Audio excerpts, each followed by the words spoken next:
Good evening. Today is March 22nd, 2021, and this is the 44th episode of New Paradigms. I am your host, Sargis Sangari. My guest today is a good friend, Jennifer Cafarella. Jennifer is the inaugural National Security Fellow at the Institute for the Study of War, or ISW. That was a position that was created to sponsor rising national security leaders and stars like Jen. Jennifer's work focused on U.S. defense strategies to include how the United States must adapt to the current and also future threats. She is the premier expert on Syria, in my opinion, and an established expert on the Middle East and jihadism overall. Jennifer regularly briefs senior policymakers and also decision makers in D.C., as well as the U.S. and allied military units. Her written work has been featured across major media outlets to include the Foreign Affairs magazine, the Washington Post, New York Times, and many, many others. She frequently appears in media and also in public events to discuss the evolution of national security threats and their consequences for how the United States must engage.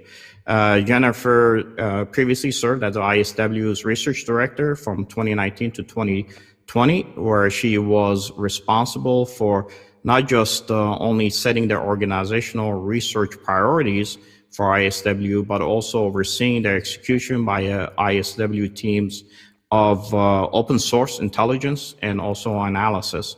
She is a graduate of ISW's Hertog War Studies program and was the Institute's first ever Evans Hansen's Fellow, which sponsors outstanding alumni of the War Studies program and also at the same time seeks to help build the next generation of national security leaders like Jennifer. Jen received her BA from University of Minnesota in the Twin Cities in Global Studies with a focus in the Middle East. Jen, it's good to have you on the show tonight. The last time I know that we spoke, we had a chance to sit together, was at the International Institute for Counterterrorism's 19th conference on counterterrorism itself in Herzliya, Israel. Who knew at that time that a pandemic was going to touch the entire world and put us where we are today? So I'm glad that we are now trending away from the restrictions and hope that we can meet again when I'm back in DC next time. And as you know, last week was the 10th year anniversary since the Syrian civil war began, which on the eyes of March 15, 2011, and spilled over to the neighboring countries, and it's still ongoing. And as of March 31st of 2020, the Syrian army, the SDF, the rebel groups, Turkey, and even ISIL were still trying to fight over territory. So I'm glad we have you here. I hope that with that said, you can bring some expertise to where are we now in Syria and the Levant, and where are we going to be going from here. Excellent. Well, first, thank you for having me, and thank you also for taking time to discuss Syria. As the war enters its second decade, it is too often left out of the headlines, much to the detriment of the civilians, first and foremost, who suffer in Syria, but also to the detriment of our national interests here in the United States. The war in Syria began as a popular uprising a decade ago against a ruthless dictator who is still in power and who committed to burn his country down rather than relinquish power, and he has done that. However, what is remarkable is that burning much of the country down has not been enough for many Syrians to give up the will to resist him or to give up their desire for a more prosperous and more representative, inclusive, and acceptable form of governance.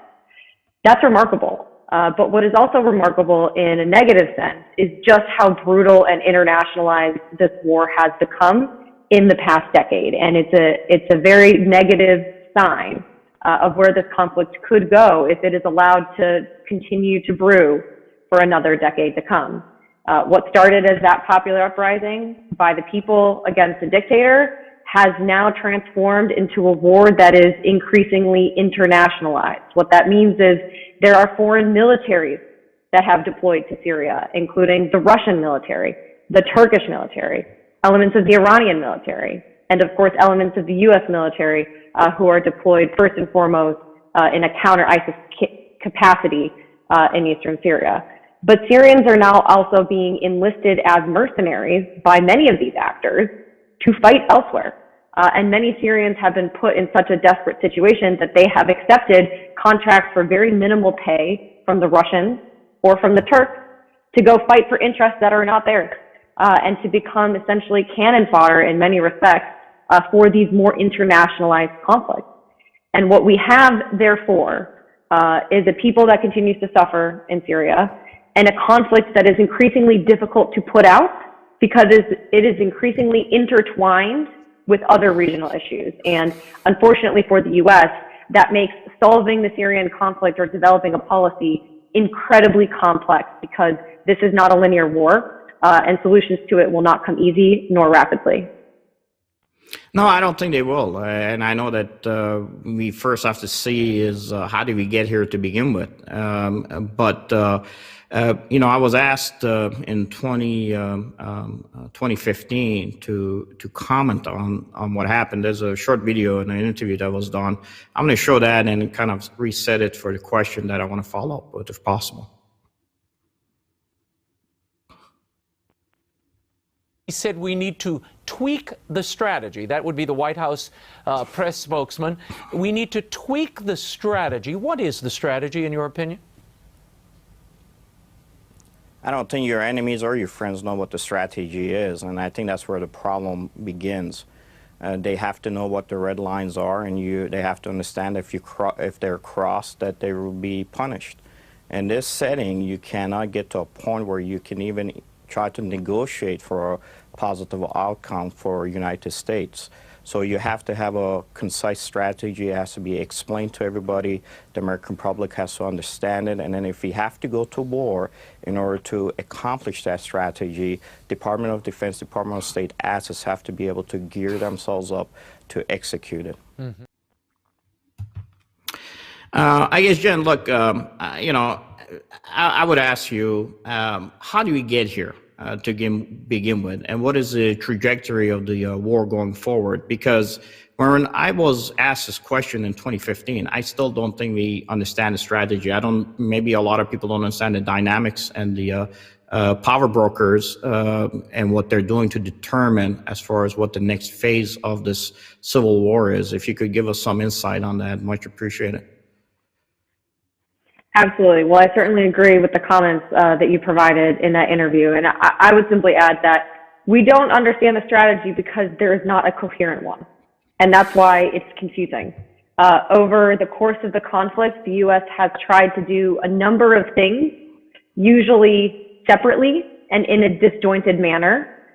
For example, the U.S., when we decided to intervene, after ISIS rose and took over Raqqa in Syria, Mosul in Iraq, and conducted a genocide against the Iraqi Yazidi population. The U.S. intervention that followed occurred in eastern Syria, which on this map is the portion of terrain that is purple, which at the time was largely under the control of the Islamic State of ISIS. But we did that in isolation from everything that was happening in western Syria, which was a different element of the policy. And those two elements of the policy were never fully integrated into a coherent approach to accomplishing some kind of end state inside of Syria that would end the conflict or make it possible for the U.S. to then withdraw from Syria without needing to repeat the scenario with ISIS taking terrain over again and the U.S. needing to redeploy. We're still in that bind so many years later. It has continued across multiple administrations. And part of the reason is because the U.S. has actually not been realistic in aligning our statements for what our goals are with what we are willing to do to achieve those goals. And so other actors have stepped in. I think this is a great Venn diagram. Well, I created it, so I tend to like it. But this Venn diagram shows the very complex web of overlapping, but sometimes divergent interests that are at play in the Middle East, where sometimes the Turks, for example, are America's ally, and sometimes they're invading the part of Syria where U.S. Special Forces are, literally holding the line against the Islamic State. We haven't been able to rectify that, in part because we haven't been as serious about our goals in Syria as the other actors. The Turks are more serious than we are. They have the equivalent of a Turkish division inside of Syria. The Russians are much more serious about their intervention in Syria, and so they do what is necessary to achieve their goals, whereas the U.S. has tended to talk a very big game and then do only meager things on the ground. And the result is the catastrophe that you see reflected on those maps, as well as in the reality that so many Syrians are living today. Well, I think like part of it is I always said U.S. foreign policy is a 2-year policy. Every 2 years we have, Congress changes. And unfortunately, in that dynamic, you can't really make any changes long term. If you think about it, we just had an election. There's still conflict within that process of the election. And starting September of this year, if you want to run for a House seat, you're going to have to file your paperwork and try to get on the ballot, at least in Illinois where I live, to be able to run in a primary March of next year. So this constant changing of the dynamics from Congress to Congress doesn't help. You figured that maybe at least individuals who are in the National Security Council level, some of those that are still part of the Foreign Service, might be able to carry on between a different administration, but I'm really not sure if a lot of it really transitions between administration to administration, which leads me to the question, did the Trump administration, the previous POTUS, the maximum pressure that he put, did it have any effects at all on Iran and on Syria specifically? And what did you see as far as some of the trends that were coming out of that pressure? Yeah, absolutely. I would agree that electoral politics plays a role, sometimes in disrupting U.S. national security policy, but it can play a very constructive role. And what I would offer in the context of Syria is there has been too much continuity, actually, in Syria policy, in that we're not doing much. And what we are doing is not well integrated. So I would like to actually see more discussion of Syria, more pressure from the American public and on Congress to clarify what our interests are there and how are we going to accomplish them for the security and prosperity of the United States, but also our allies and partners in the region. I think we need more emphasis on this, and I would like to see the American people play a bigger role in securing their own interests, as well as shaping the decisions that national security leaders make, because it is ordinary Americans that pay the price in so many ways as well. In this case, what we mean by, the maximum pressure campaign by the Trump administration that's now getting walked back by the Biden administration, is one of these examples of electoral politics doing this ping pong game with the policy. What I would offer here, though, is the reality in Syria is relatively difficult to affect. The war is such a fractious landscape that what the Trump administration was able to do did matter. They restrained the resources that the Iranians were able to bring to bear in Syria, meaning how much money they can dump into militias, how much of a lifeboat they can give the Assad regime. But even more importantly, what the Trump administration did and the Biden administration is continuing, which I think is in this case important, is apply sanctions on the Assad regime for the abuses that it has conducted against the population, and to threaten additional sanctions on anybody that enables that regime. That's a very powerful tool. And we actually haven't seen the Biden team walk away from that tool, even though they seem to be signaling more willingness to let up on pressure on the Iranian regime in the context of renewed nuclear negotiations. So my hope is that they will continue to keep this regional dynamic front and center to recognize the malign role that Iran plays in the region, even while reapproaching, their priority issue of the potentially re-entering of the Joint Comprehensive Plan of Action nuclear deal with Iran. No, look, I know you've spoken about this multiple times. We sometimes tend to forget that, we have adversaries in the region, have other interests. I know that Russia controls a vast amount of territory. Russia also is part of the SCO, like Iran is, and the lead for the SCO is China. And I know as we try to fight these our strategic interests against these major players, it does have effects within the region, especially on who stays and who goes. In the case where Russia and Iran are supporting still Assad, and after a decade, he's still where he is. I know that you were interviewed as of a year ago. You made some comments about Russia and President Putin. I want to make sure we show that video, and then I want to do a follow-up question on it. What does Russia want out of their involvement in this region? Well, first and foremost, to displace the United States as the key security guarantor in the Middle East. For that reason, the American retreat is a big gift to Russian President Vladimir Putin, who would like to see nothing else but to step in and do exactly what he is doing now, to sort of embarrass the United States as we leave by brokering a deal as a priority for the Turkish president, and then to use that military and diplomatic position that Putin has built in Syria to expand his influence throughout the Middle East. So, Jen, I would ask you on this. Has anything really changed since you made those comments? If they have, what has changed? Not on the American side, but on the Russian side. And the other question I would ask would be Iran and Russia's influence in keeping Assad there. Where are we, given the comments that you made earlier in the program, as far as the national security strategy, that you think has been pretty much the same across the board? Sure. So the first question was what has changed, and I would say it has changed in that it has gotten worse. The Russians have further entrenched their position in Syria. They have built out, for example, their military presence in the northeast, where U.S. forces operate in a coalition with our local partners, the SDS. That Russian presence is intended to displace the United States, potentially from all of eastern Syria, but in the nearer term, to displace the United States in some of the negotiations that are occurring with that local partner, the SDS. What the Russians are attempting to do is establish a physical presence that can give them leverage in negotiations with Turkey, but that can also give them leverage in negotiations with the SDS.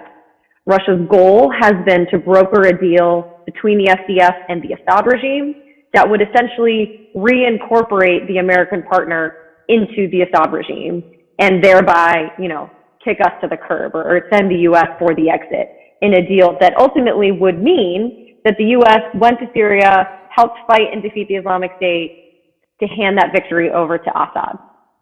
That's no good for us, in my view, even if the SDS decides that it is in their interest, in part because what will occur if Assad takes over that terrain is a return of ISIS.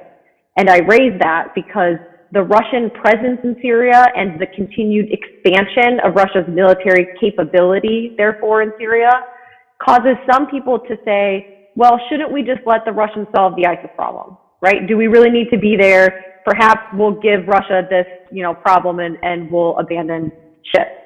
The issue with that theory is that the Russians don't actually know how to defeat an adversary like ISIS.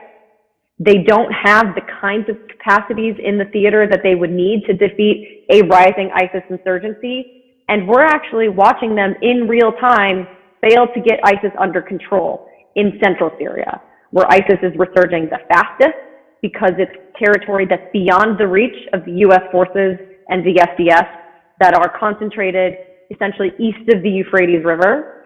And the Russians have been trying. They're trying to secure oil and natural gas fields in central Syria that they need to use to essentially fund their war effort. And the Russians can't deliver because the primary purpose of the Russian military presence in Syria is actually only partially about Syria.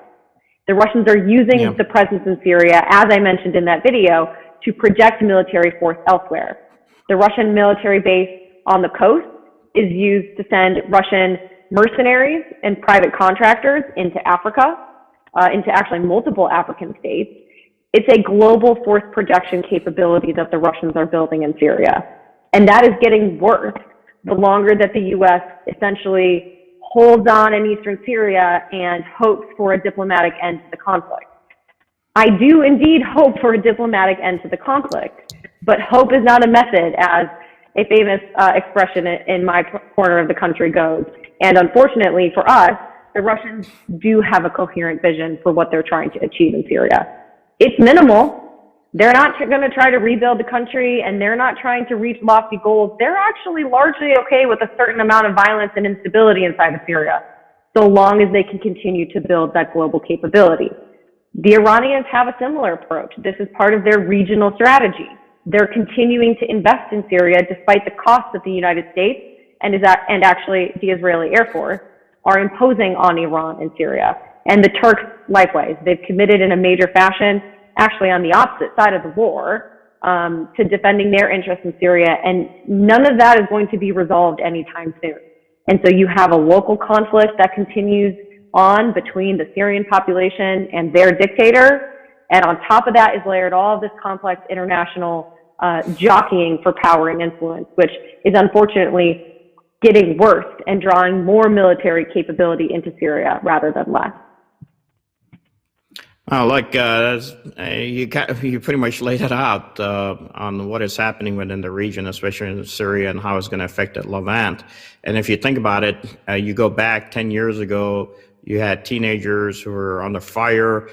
They've lost their family members. They're at an age now, military age, that they could be easily recruited. It's not a judgment call or issue. As a reality is that once you grew up in war, you're more susceptible to be influenced by individuals who are trying to maybe pull you into certain type of operations. And frankly, that's really what the recruiting base for ISIS was. And based on what you're saying, it seems that ISIS is still relevant in Syria and possibly could come back in another form, if not under the same name, and be operational. What would you say to the people who say, well, if that's the case and Russia can't handle it, why don't we allow them to be the ones who are bogged down and let them bleed out, unfortunately, as much as possible, just like the U.S. had?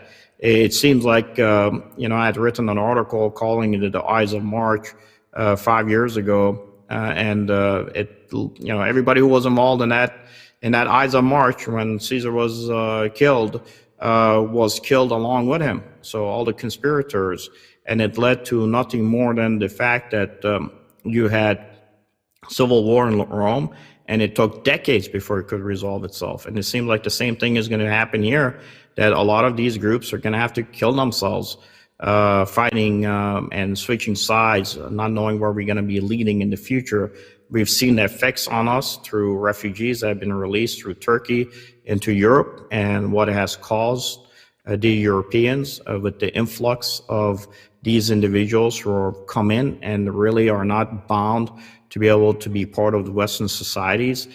I don't know. Is it safe to say that based on what you said, that ISIS is still relevant in Syria? And if it is, what would you say to those foreign policy decision makers, maybe from the U.S. side, that says, let Russia, let it become the Vietnam for Russia with having to deal with ISIS, the fact that they don't have the capacity and capability, as you said, like U.S. does, to be able to deal with them?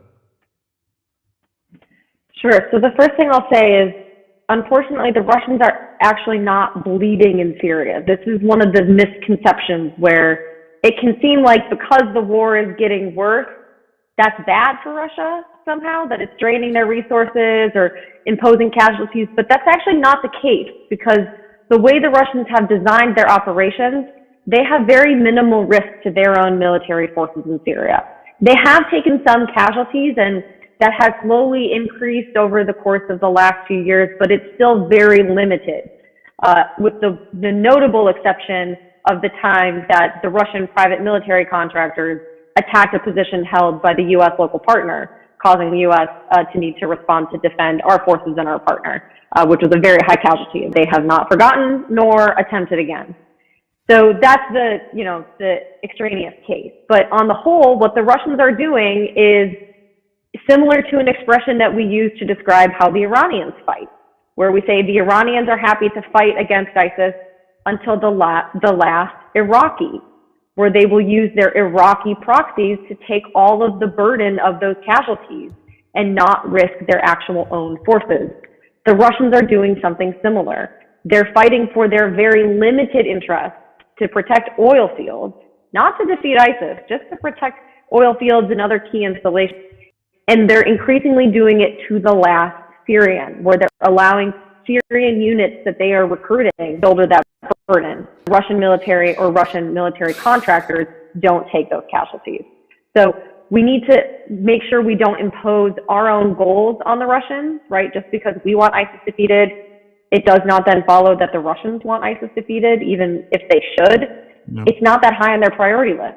And the elements of ISIS that they do care about, they're not risking at any serious measure their own personnel or even seriously finances to contain that threat. No, it's unfortunate. It seems like there's more money to be made than blood that is being shed in Syria by the major actors within the region. I know that every nation has used Syria as a kill box for themselves for training mechanism. Even the North Korean pilots had to receive training flying in Syria for combat operations. I mean, Chinese are very much heavily involved there. China is trying to expand its footprint to be able to get the money that might be there when hopefully the civil war is over, everybody has settled with papers, and reconstruction begins. So everybody is hedging their bets to see where we're going to be in the near future with these contractual obligations that these major nations have. I know that Germany, when they took in a lot of refugees, part of it was because they were hoping that within a decade, when rebuild would begin in Syria, that a lot of the German companies actually in open source, they stated, would be able to actually transition those refugees to the workforce that the Germans were not picking up, that would be able to be the lead for them to go in and start rebuilding Syria, where the money would flow back to Germany for the building of its economy.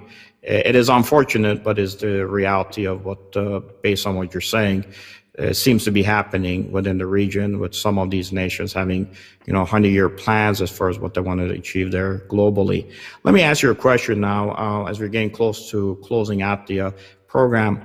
With all that said, what would be your major points to the Biden administration, the current POTUS, as to what we need to do in Syria and the Levant to finally at least set the stage, maybe the building blocks to try to get to a resolution where we can finally have peace in Syria?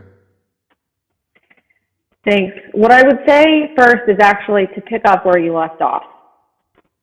There is no actor seriously putting Syrians first. That's where we come in. We have an opportunity in eastern Syria. We have built a coalition that has unified Arabs and Kurds into a single military and governance structure, which has been a remarkable success. It has all kinds of flaws and limitations, and it is not perfect. But it is an example of what could be possible in Syria's future in bridging communities together, making them stronger and more resilient through unity in the face of common adversaries such as the Islamic State. We need to hold on to that victory, and we need to continue to put Syrians first. To do that, what I would urge the administration to do is to acknowledge how strong the United States actually is compared to these other actors. It can be so easy to sit back and look at what Syria has been and to conclude that there's nothing we can do, right? Because we've been trying this for a decade. But we haven't been trying this for a decade. We've been doing a minuscule amount in Syria for a decade. We have incredible leverage. We're bringing some of that leverage to bear through sanctions on the Assad regime. Our physical presence through our military deployment in eastern Syria is also a form of leverage we need to protect. We need to continue to strengthen that leverage and to use it with realistic expectations of what these other adversaries in Syria can do. Because, for example, the Russian military does have a strong presence, and I've emphasized that they're expanding that presence in Syria, but it is no match for the United States if we were serious about muscling up our posture in the region, by which I mean defending our military forces and what we've actually gained in the theater that Russia is trying to hold at risk. We can do this. We can hold the line, and we can put Syrians first. I recognize that the Biden administration does not wish to be involved in this theater, much less this particular, but unfortunately for this administration, it's going to face what every other administration has faced, which the consequences of this war are continuing to get worse the longer we avoid it and harder to solve the longer that we try to wait and let every other actor, either in the Middle East or beyond, try to solve it for us. Well, that's sound policy, Jen. I hope the decision makers are listening. It's unfortunate. It's caused a lot of lives, and I know today when we close out the program, I had given a talk at the on behalf of the Canadian Institute for Jewish Research. They had asked me to go to Canada and give a talk at a synagogue there, and it really kind of laid out what everybody was dealing with. I know you mentioned these, the Syrians went through a genocide at the same time, and between 2014 and 2017, and 38 villages on the Khaba River Valley, which were Syrian Christians, are all been destroyed. Those individuals aren't coming back. They're still in refugee camps all over the Levant, and families been split. Parents been sent either to Europe, with their kids being sent to the United States, which now you're at the pandemic that we're dealing with. It's just been an awful mess. I will tell you that the sea zones are more susceptible to the next more violent capability. Middle East, we try to avoid it, as you know, under both administrations. Most people try to avoid it. But, you have an individual who burns himself in Tunis, and the entire region explodes into a keg of or fireworks of passions, and the Arab Spring, which even reaches out and touches us, whether it be in California or whether it be in the European cities. It is unfortunate. Jen, if people want to know more about you, where can they go? Sure. So they can go to the Institute for the Study of War website, is understandingwar.org, or they can go to my Twitter account. I believe the handle is here. It is at Jenny Cafarella. And thank you for having me on the show. I hope that listeners can listen to this and look into the great work and the great conversations you're trying to raise as well. No, thank you very much, Jen. And actually, for our listeners, I know you all know how it works, but there's a QR code on the bottom. If you just aim your camera at it from your cell phone, it takes you directly to Jen's bio and her work. Jen, you've done an outstanding job. I know you kind of gave the foreign policy perspective to the Biden administration. I will give you the final closing comments, and then from there we'll go to our video. I don't think I have much further, except just that my heart goes out to so many Syrians living still within horrible conditions in Syria and abroad. Syrians are an incredible source of strength, and I am humbled every single day by how tolerant Syrians are, including tolerant of us here in Washington. I actually commented on this on Twitter, but the fact that so many Syrians have taken to blog posts and opinion editorials and all sorts of mediums within this past month to explain to the world why their continued suffering matters, again, despite the fact that the world has not seriously been listening in a year or in 10 years, is incredibly humbling. So I would just like to end on that point and the inspiring bravery that has defined this conflict since the get-go. Yeah, not only are you capable, like I say, to me, you're the premier expert on Syria, but you also have a good heart, and I think that the U.S. is in good hands with hopefully individuals like you who could affect policy in the long run. And for our politicians, if you kind of tend to understand what she's saying, trust me, U.S. will have much better policy decisions in the future. With that said, we'll leave you with the video of what the effects have been from ISIS operations in the region. And Jen, we're going to have you back again. God bless you and these new paradigms. Stand Thanks up, so much. if you can, for this video, because I think we need to stand up in honor of the people that are shown in this video. It does us so good when the physical body finally stands. Go ahead. This summer school program is for displaced children who lost a year of schooling after the ISIS invasion. Despite the resources that are provided, the psychological effects on these children are immeasurable.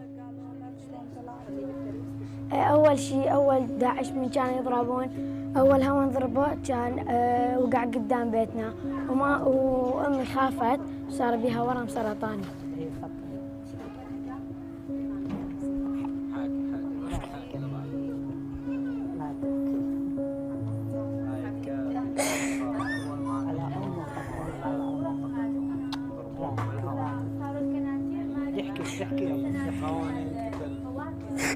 الله ياخذ حقنا ما بدي شيء بس الله هو ياخذ حقنا.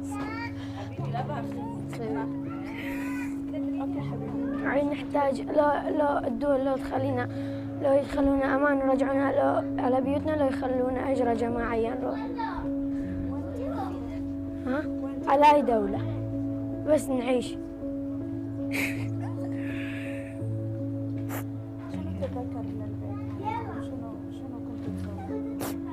كل شيء كان عندي بايسكل، كان عندي كل شيء، كنا نلعب كل يوم، نطلع نلعب طوبة. هسه كل شيء ما عندنا. ما عندكم شيء، انتم بتعرفوش من اللي اخذ الامان من عندنا؟ داعش كلهم وحوش. ليش؟ ما خلونا شيء بهالبلد.